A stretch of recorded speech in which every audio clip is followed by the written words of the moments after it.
Hello बच्चों, स्वागत है एक बार फिर से आपका अपने YouTube चैनल गुरुकुल बाबा में। और आज हम बात करने वाले हैं क्लास 12 के मैथ के बारे में और मैथ के एक्सरसाइज 4.1 के बारे में आज हम चर्चाएं करने वाले हैं। इस एक्सरसाइज यानी कि हम सारणी का चैप्टर आज स्टार्ट करने वाले हैं। इस एक्सरसाइज में हमें क्या पढ़ना है, तो सबसे पहले इस एक्सरसाइज को पढ़ने से पहले हम थोड़ा सा डिफरेंस ले लेते हैं सारणी और आव्यूह में। दिखने में सारणी और आव्यूह दोनों एक जैसे होते हैं, एक छोटा सा डिफरेंस होता है, नहीं एक छोटा सा डिफरेंस देखने में होता है, बस डिफरेंस तो बहुत बड़ा होता है लेकिन देखने में छोटा सा डिफरेंस ये होता है कि आव्यूह को हम ऐसे ब्रैकेट में लिखते हैं, ये ऐसे ब्रैकेट यहां पे आके बंद रहेगा, जबकि सारणी को खुले ब्रैकेट में लिखते हैं। ठीक है, ये देखने में आप एक छोटा सा डिफरेंस पता लगा सकते हैं इसके थ्रू कि कौन सा आव्यूह कौन सा सारणी है। ऐसे तो पेपर में भी लिखा रहता है कि इस सारणी को हल कीजिए, इस आव्यूह को हल कीजिए। चलिए अब हम बात करते हैं एक्सरसाइज 1.1 के बारे में। तो एक्सरसाइज 1.1 में आपको बस दिया हुआ है सारणी का मान निकालना है और ये बहुत आसान है। अगर आप देखेंगे तो सारणी का मान निकालना बहुत ही आसान है। पहला प्रश्न, क्वेश्चन नंबर 1 और 2 में आपको सारणी का मान निकालना है। क्वेश्चन नंबर 1 में आपका निकालना है सारणी का मान, 1 और 2 सारणी का मान निकालना है। सारणी का मान ज्ञात कीजिए। चलिए तो मैं आपको सारणी का मान ज्ञात करना बताता हूँ। पहला लिख लीजिए क्वेश्चन नंबर 1 जो दिया हुआ है 2 -5 4 -1, और उसी के साथ हम लिख लेते हैं क्वेश्चन नंबर 2 का पहला, 2 में 2 है तो 2 का पहला लिख लीजिए कॉस थीटा माइनस में साइन थीटा और साइन थीटा कॉस थीटा। ये है सारणी का हमें मान ज्ञात करना है। तो इस चीज़ को देख के समझिए।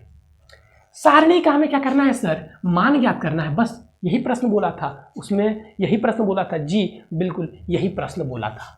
सारणी का मान ज्ञात करने के लिए आपको कुछ नहीं करना है। ये तो भी 2 वाला है, 3 वाला भी आएगा तो उसमें भी कुछ नहीं करना है, बहुत हार्ड नहीं है, थोड़ा सा इससे डिफिकल्ट हो जाता है। इसका क्रॉस मल्टीप्लीकेशन नीचे वाले का पहले वाले में और इसका दूसरे वाले में। 1 का 2 में करेंगे क्या आ जाएगा सर जी, 2 इंटू में -1, इसको पहले रखेंगे, फिर हम लगाएंगे माइनस का साइन और फिर दूसरा वाला 4 इंटू में -5, क्या चीज़ें निकल के आएंगे सर जी -2, और ये हो जाएगा -20 और माइनस माइनस प्लस हो जाएगा सर जी +20, सर आ जाएगा 18। यही हो गया आपका सारणी का मान। मैंने बोला कि ना आव्यूह सारणी बहुत इजी एक्सरसाइज है। अब इसके बात करें, इसमें भी हमें सारणी का मान निकालना है तो इसका इसमें मल्टीप्लाई कीजिए। कॉस को कॉस में करेंगे sir ji cos square theta minus, अब फिर साइन थीटा का माइनस साइन थीटा में करिए sir ji cos square theta plus minus minus multiply करने के बाद साइन स्क्वायर थीटा और माइनस साइन स्क्वायर थीटा और माइनस माइनस प्लस हो जाएगा तो साइन स्क्वायर थीटा। इसका मान क्या होता है 1, cos square theta plus sine square theta equal to 1 होता है। यही था सारणी का मान निकालना, पहला दूसरा प्रश्न। अब तीसरा वाला प्रश्न थोड़ा सा अलग होगा, आइए उसको देखते हैं। तो सारणी का मान निकालना कुछ नहीं करना है, बस इसमें क्रॉस इसका इसमें मल्टीप्लाई करेंगे, फिर माइनस इसका मल्टीप्लाई कर देंगे, माइनस बीच में लगाएंगे, याद रखिएगा इन दोनों के बीच माइनस लगाएंगे, इन दोनों के बीच क्या लगाएंगे माइनस लगाएंगे, इसका इससे मल्टीप्लाई करेंगे, जो आएगा उसमें से माइनस कर देंगे, इसका इससे मल्टीप्लाई करके वो सारणी का मान आ जाएगा। चलिए ये इजी था सर, यहां तक तो समझ में आया। थर्ड वाला प्रश्न देखिए, यदि a इज इक्वल टू दिया हुआ है, देखिए यदि दोनों में, देखिए क्वेश्चन नंबर 3 ठीक है, ऐसा ही क्वेश्चन नंबर 4 भी है तो वो आप अपने से करेंगे। यहां पे देखिए यदि दिया हुआ है a इज इक्वल टू में 1 4 2 2, क्या देख के समझ में आइए क्या है क्या है क्या है क्या है क्या है, तो दिखाइए कि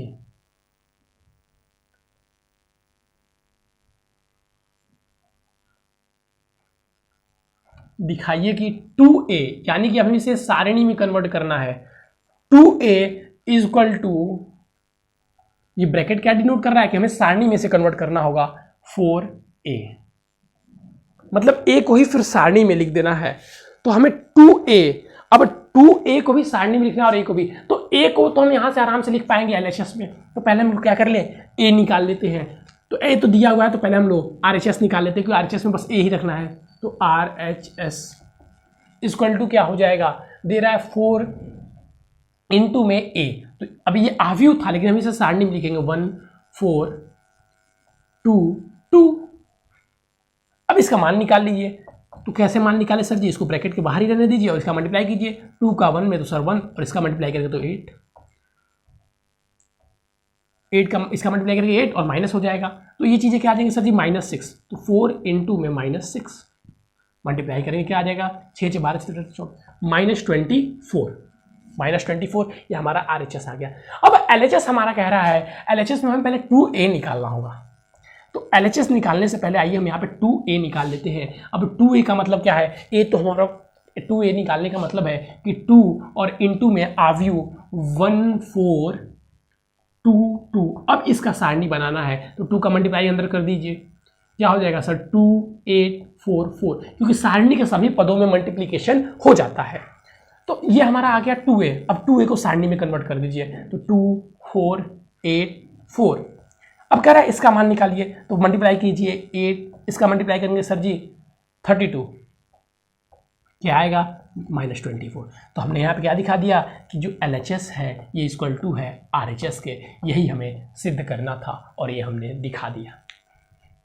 देखिए ये ब्रैकेट किसका था? आव्यू का। यहाँ पे 2A को सारणी बनाना था और यहाँ पे A को सारणी बनाना था। A को पहले A का सारणी का मान निकालकर फिर हमें 4 में मल्टीप्लाई करना था। यहाँ पे हमें 2A के सारणी का मान निकालना था। तो पहले हमने इसको 2A में बनाया, आव्यू को 2A की आव्यू बनाई और फिर इसे सारणी में कन्वर्ट, सारणी का मान निकाला, फिर इसे सारणी में बदलकर सारणी का मान निकाला। तो हमने देखा दोनों का मान सेम आया। तो LHS बराबर क्या आ गया? LHS बराबर RHS आ गया। LHS बराबर क्या आ गया? LHS बराबर RHS आ गया।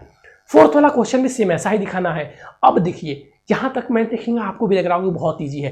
अब मेन क्वेश्चन आया। ये प्रश्न नहीं आते हैं, समझ रहे हैं? ये प्रश्न अगर आएंगे भी तो बहुविकल्पीय प्रश्न में आएंगे, ये प्रश्न नहीं आते हैं। प्रश्न आता है क्वेश्चन नंबर 5।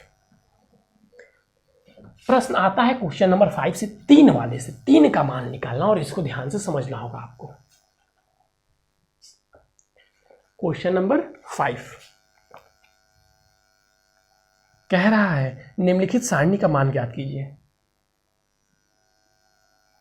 लिखित सारणी का मान ज्ञात कीजिए।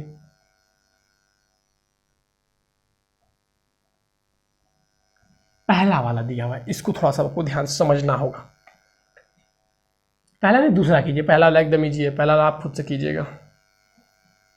3 1 2 -4 1 3 5 -2 में 1। इस सारणी का मान निकालिए। पहले तो आसान था, पहले तो हम क्या कर रहे थे, बस नीचे क्रॉस मल्टीप्लिकेशन कर दे रहे थे, माइनस कर दे रहे थे, सारणी का मान आ जाता है। लेकिन इसमें अब कैसे करेंगे? इसमें कैसे करेंगे तो देखिए इसमें करते कैसे। पहले हम लिखेंगे 3, सारणी का मान निकालना है ना, ठीक है। तो यहां पे देखिए सॉल्व करते हैं, ठीक है। पहले हम लिखेंगे 3, पहला तत्व तो हमारा कौन सा है? 3 है। ऊपर लेंगे, कोई एक लेते हैं, लेकिन ऊपर वाला ही लिया कीजिए, देखने में और करने में ज्यादा आसान रहता है। आप कोई भी एक रूप पकड़ लीजिए, बस उसी को पकड़ते रहना है, तो ऊपर वाला हमेशा पकड़ा कीजिए। हमने पकड़ लिया क्या? 3 ले लिया। 3 लिया, जैसे ही आप एक तत्व ले लिए 3 लिया तो इसको पूरा कट कर दीजिए। इसके सामने जो 3 के आमने सामने है क्या बचा? सर ये बचा। 3 हमने यहां पे लिख लिया, उसके बाद से जो बचा उसको कट कर दीजिए। 3 लिखने के बाद से 3 के सामने जैसे क्षैतिज में और लंबवत में कट कर दीजिए। मन में कट करते हैं, ऐसे नहीं काटते हैं। आप पहली बार है इसलिए मैंने आपको काट के दिखा दिया। इसको ऐसे कट कर दीजिए, बचा क्या? सर ये बचा। अब इसका इसमें मल्टीप्लाई कर दीजिए और इसका इसमें मल्टीप्लाई जैसे करते थे वैसे कर दीजिए। तो 3 का सर 1 में करेंगे तो 1, और 3 का फिर -2 में करेंगे तो सर -6, तो -6 और फिर -6 तो आ ही रहा है और फिर माइनस आ जाएगा। देखिए -6 तो आ ही रहा है और फिर माइनस भी होता है।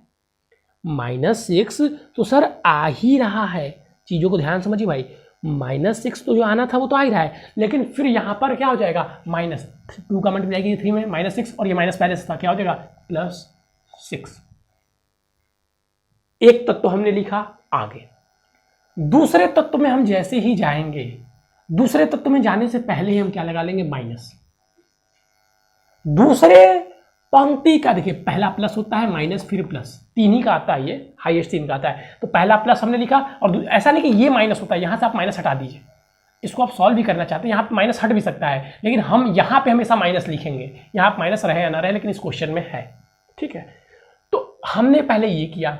अब फिर से मैं आपको एक बार बना देता हूँ समझाने के लिए भाई। 3 1 2 -4 1 3 5 -2 1।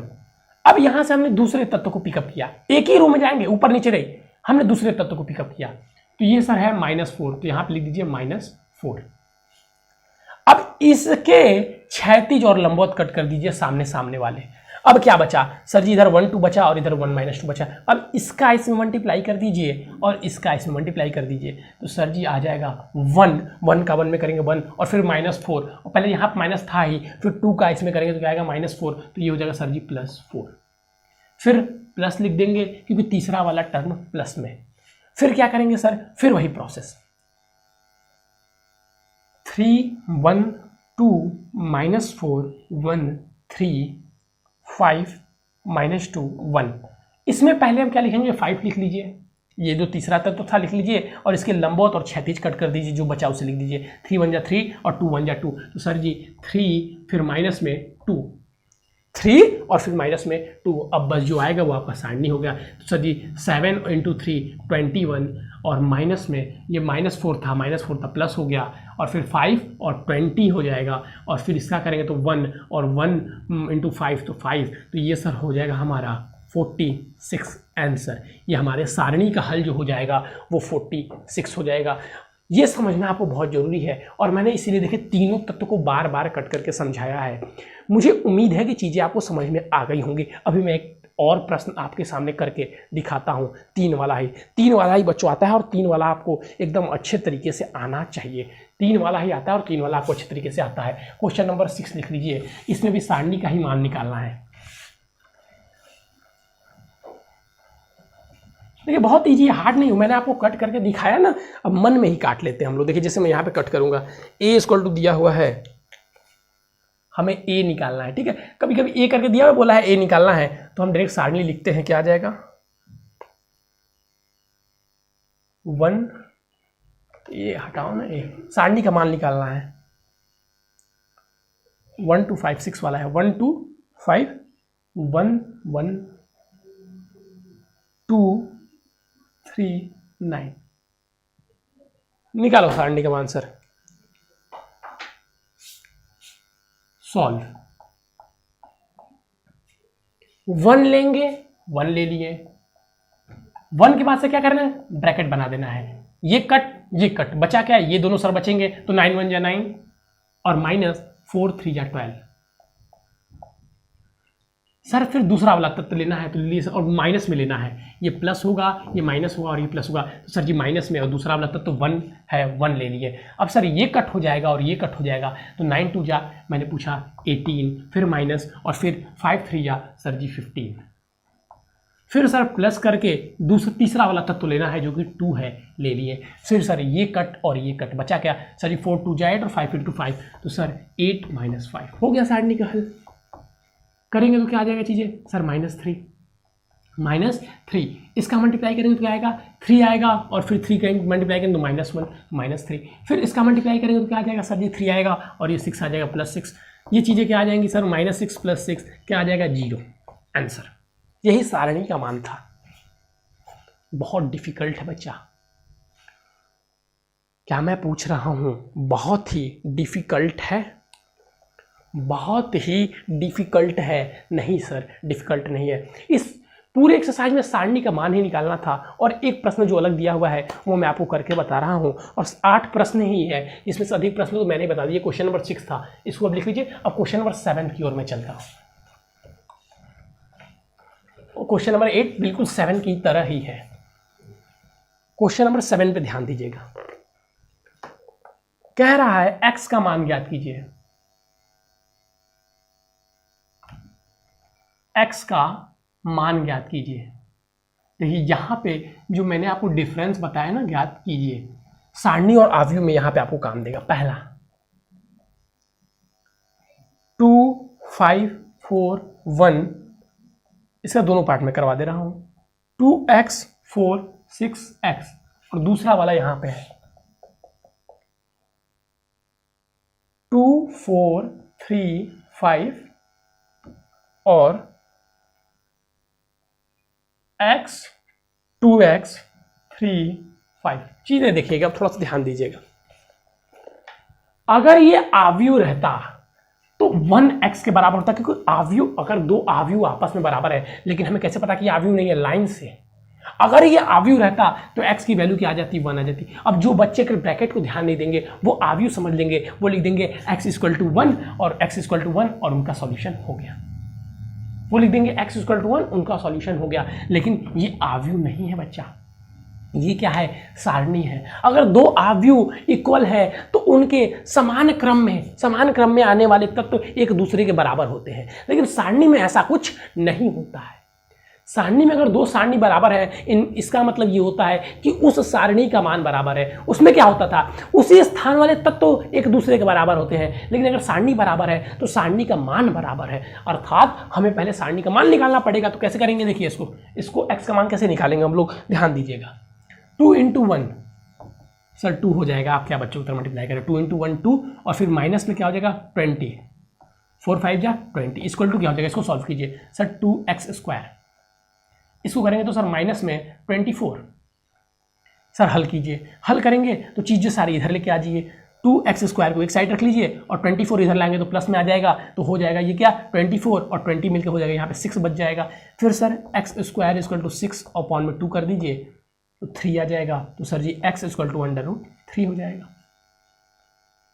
तरीका आना चाहिए, तरीका आना चाहिए, तभी आप ऐसे प्रश्न को कर पाएंगे। यहाँ पे x का मान निकालना था तो ये डायरेक्ट नहीं होता है। पहले हमने इस सारणी का मान, x का मान निकालना है। दो सारणी आपस में बराबर है, इसका अर्थ ये होता है कि सारणी का मान बराबर है, न कि उनके तत्व, एक ही स्थान वाले तत्व बराबर है। आव्यूह में एक ही स्थान वाले तत्व बराबर होते हैं, सारणी में नहीं। सारणी मान बराबर होते हैं। तो हमने सारणी का मान निकाल लिया। 1 में मल्टीप्लाई किया 2, 5 मल्टीप्लाई किया 4 20, तो 2 - 20 और यहाँ पे 2x² - 24। फिर हमने 24 को इधर लाया तो इधर हो जाएगा +24। तो 24 और +24 और -20 क्या आ जाएगा? 4 आ जाएगा और 4 + 2 आ जाएगा 6 आ जाएगा। अब फिर मैंने 2 को नीचे लाया 3 और x² से क्या कर दिया? √ कर दिया √3। फिर ऐसे ही हमें यहाँ पे भी याद करना है। तो 5 2 जा 10, 5 2 जा 10 माइनस में 12 इक्वल टू में 5x इंटू में सर -6x। हल कीजिए सर जी -2 और इसको हल करेंगे तो क्या हो जाएगा? सर जी -x, माइनस से माइनस कट कर दीजिए, x = 2। ये आव्यूह है, इसमें आव्यूह का मान, सॉरी ये सारणी है, सारणी में सारणी के मान बराबर होते हैं। अगर सारणी बराबर है तो न कि उसके तत्व आपस में बराबर होते हैं। इस पॉइंट को बार बार रख लीजिएगा, इससे एक क्वेश्चन आते हैं ऑब्जेक्टिव में, इसलिए बार बार बता रहा हूँ आपको इतनी बार। ठीक है, तो इसी के साथ आपका जो एक्सरसाइज 4 है वो कंप्लीट हो गया। एक्सरसाइज 4.1 आपका इसी के साथ कंप्लीट हो गया। और अगर आप बच्चों पहली बार हमारे चैनल पर जुड़े हुए हैं तो एक बात हमारे चैनल को सब्सक्राइब कर लीजिएगा। और हम बच्चों की तैयारी बहुत अच्छे तरीके से करवाने का प्रयास करते हैं और करते भी हैं, तो हमारे चैनल को सब्सक्राइब कर लीजिएगा और डिस्क्रिप्शन में हमारा व्हाट्सअप नंबर दिया हुआ है, उससे जुड़ जाइएगा। आपको बहुत लाभ होगा, फ्री में सारी टेस्ट होंगी, फ्री में सारी सुविधाएं होंगी। आप अच्छा लाभ उठाइए, अच्छा मौका आपको मिल रहा है बच्चों। Thank you, have a nice day. फिर कल मिलेंगे एक नए और अच्छे टॉपिक के साथ।